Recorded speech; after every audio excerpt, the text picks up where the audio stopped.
नमस्कार दोस्तों, नवरात्रि की इस पावन बेला में आपका फिर से हार्दिक स्वागत है। कल हमने माँ दुर्गा के दूसरे स्वरूप, माँ ब्रह्मचारिणी की पावन कथा और उनके पूजन की विधि सुनी थी। आज हम जानेंगे नवरात्रि के तीसरे दिन की देवी माँ चंद्रघंटा की कथा और उनके पूजन की विधि। तो आइए आरंभ करते हैं। उनका स्वरूप अत्यंत तेजस्वी, दिव्य और सौंदर्य एवं पराक्रम का प्रतीक है। माँ चंद्रघंटा का मस्तक अर्धचंद्र से सुशोभित है, जिसके कारण उन्हें चंद्रघंटा कहा जाता है। उनके 10 हाथ हैं, जिनमें गदा, त्रिशूल, धनुष बाण, कमल और तलवार है। इनका वाहन शेर है, जो शक्ति, साहस और वीरता का प्रतीक है। माँ चंद्रघंटा का ये स्वरूप भक्तों में न केवल भक्ति और श्रद्धा का संचार करता है, बल्कि डर और संकट को दूर करने की क्षमता भी रखता है। पौराणिक कथाओं के अनुसार, जब असुरों ने पृथ्वी और देवताओं को सताना शुरू किया, तब माँ दुर्गा ने अपने तेजस्वी रूप में चंद्रघंटा का अवतार धारण किया।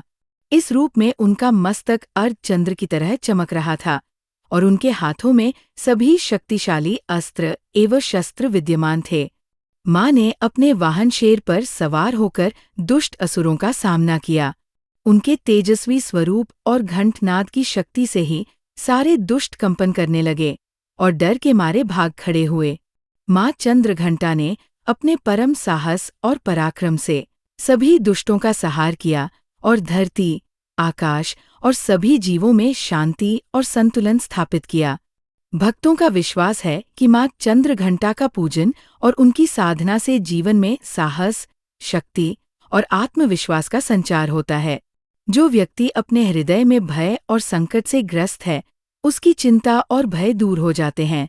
उनकी साधना से मानसिक स्थिरता, जीवन में निर्णय लेने की शक्ति और विपरीत परिस्थितियों में धैर्य बढ़ता है। माँ चंद्रघंटा का तेज, उनके दिव्य अस्त्रों की शक्ति और उनका अर्धचंद्र मस्तक पर विद्यमान होना भक्तों के जीवन में सकारात्मक ऊर्जा, उत्साह और भक्ति का संचार करता है। भक्ति और श्रद्धा से माँ चंद्रघंटा की उपासना करने वाले व्यक्ति का जीवन सभी प्रकार की बाधाओं और नकारात्मक शक्तियों से मुक्त होता है। उनकी कृपा से घर और परिवार में सुख समृद्धि आती है।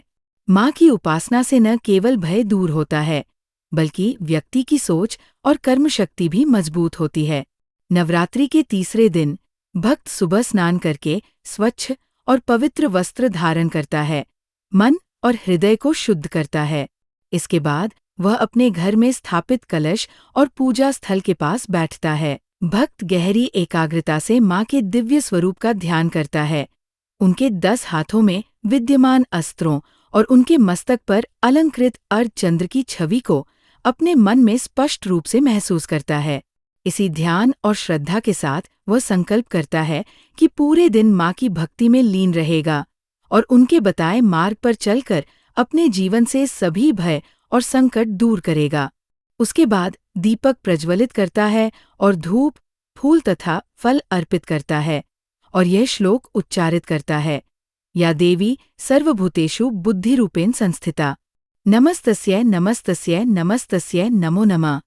इसके बाद भक्त एकाग्र भाव से मन ही मन 108 बार माँ का मूल मंत्र ओम देवी चंद्रघंटाय नमः का जाप करता है।